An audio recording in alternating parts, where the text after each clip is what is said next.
Assalamualaikum warahmatullahi wabarakatuh, anak-anak. Waalaikumsalam Waalaikumsalam warahmatullahi warahmatullahi wabarakatuh. wabarakatuh, Ibu. Selamat siang, apa kabar kalian hari ini? Semoga kalian dalam keadaan sehat ya. Alhamdulillah sehat, Bu. Alhamdulillah sehat, Bu. Sehat, Ibu. Oke, sebelum kita mulai pembelajaran hari ini, alangkah baiknya kita berdoa terlebih dahulu. Silakan Az-Zahra dipimpin teman-temannya untuk berdoa. Baik, untuk teman-teman semua, alangkah lebih baiknya jika kita berdoa terlebih dahulu. Berdoa menurut agama dan kepercayaan masing-masing dimulai. Ya, amin. Sudah, Bu. Terima kasih Az-Zahra. Baik, sebelum mulai pembelajaran hari ini, Ibu absen terlebih dahulu ya. Yang pertama yaitu ada Anis. Anis, apakah hadir? Hadir, Bu. Anissa?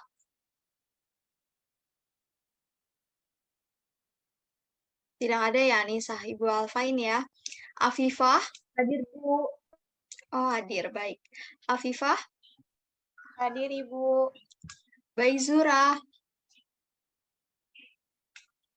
Hadir. Chania? Tidak ada. Oke, Dinda? Hadir, Bu. Oh, ada. Dinda? Hadir, Bu. Mei? Hadir, Bu. Dan Ivan. Ivan, apakah hadir? Hadir, Ibu. Baik, pada pertemuan kali ini Ibu akan membahas mengenai penghapusan sarana dan prasarana. Tujuannya apa sih? Tujuannya itu agar kalian memahami apa itu penghapusan sarana dan prasarana, tujuan dari penghapusan, syarat-syarat penghapusan, kegiatan penghapusan, jenis-jenis penghapusan, tata cara penghapusan, dan landasan hukum penghapusan sarana dan prasarana. Bisa di next, Az-Zahra?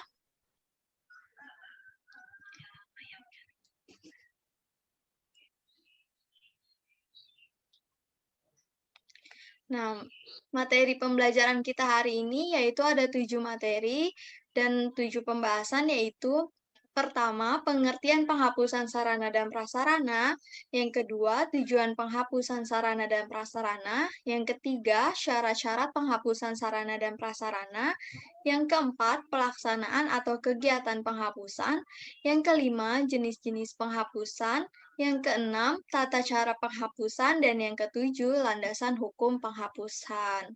Nah, sebelumnya, kalian ada yang tahu tidak apa itu penghapusan sarana dan prasarana?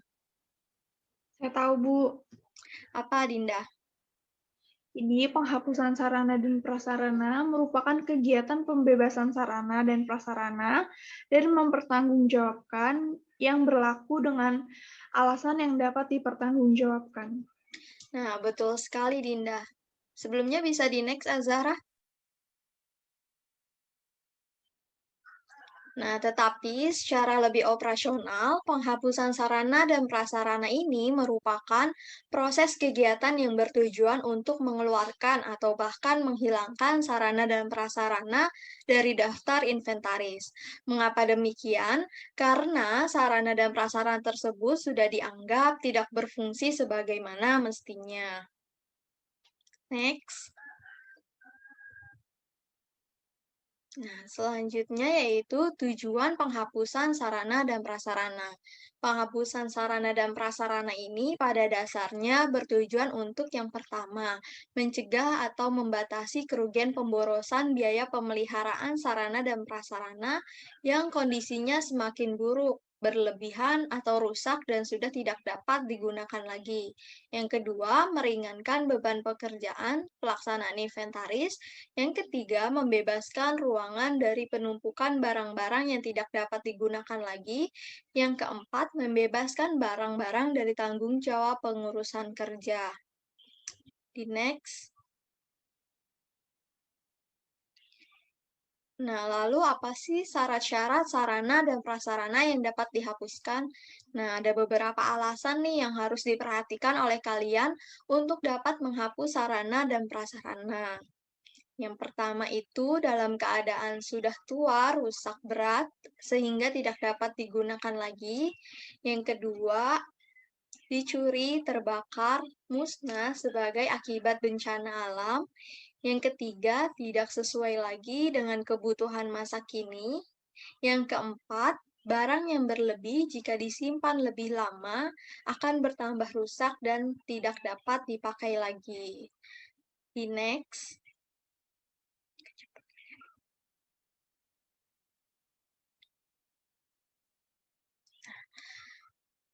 Pelaksanaan penghapusan sarana dan prasarana.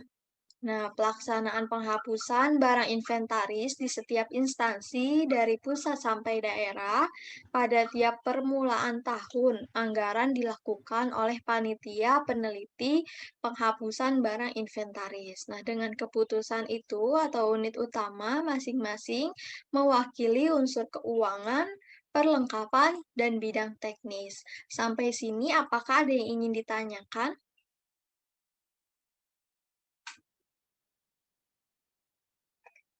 Ada yang ingin ditanyakan?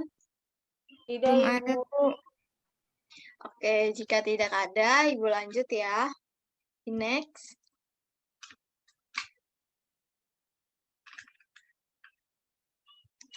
Nah, dalam selanjutnya yaitu jenis-jenis penghapusan sarana dan prasarana.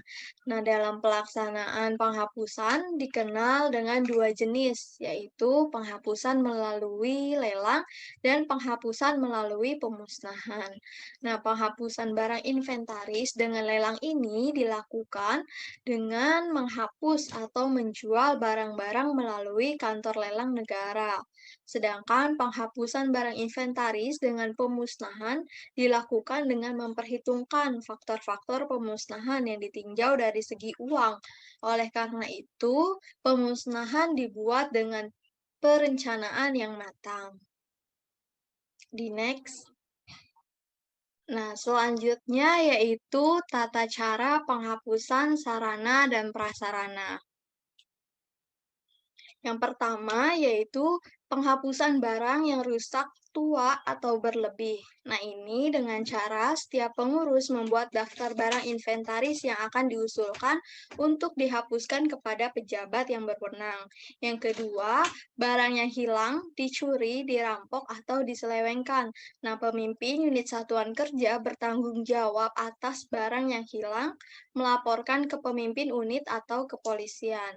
Dan yang ketiga, penghapusan barang karena bencana alam. Tata caranya yaitu disamakan dengan penghapusan barang yang rusak atau tua dengan ditambahkan surat keterangan dari Pemda setempat bahwa menyatakan daerah tersebut telah terjadi bencana alam. Baik, sampai sini apakah ada yang ingin ditanyakan? Oke, tidak ada ya.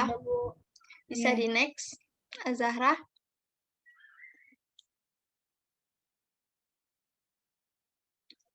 Nah, pembahasan yang terakhir yaitu landasan hukum.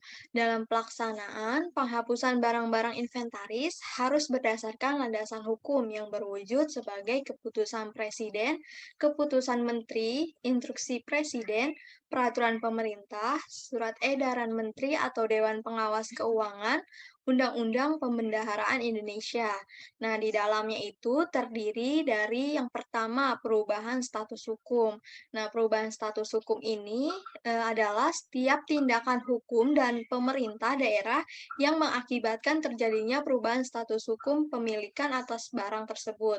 Nah, perubahan status hukum barang disebabkan oleh tiga hal, yaitu penghapusan barang, penjualan barang, dan tukar-menukar. Yang kedua yaitu perubahan status hukum terhadap barang milik negara atau daerah. Nah, pelaksanaannya ini dilakukan berdasarkan peraturan yang berlaku.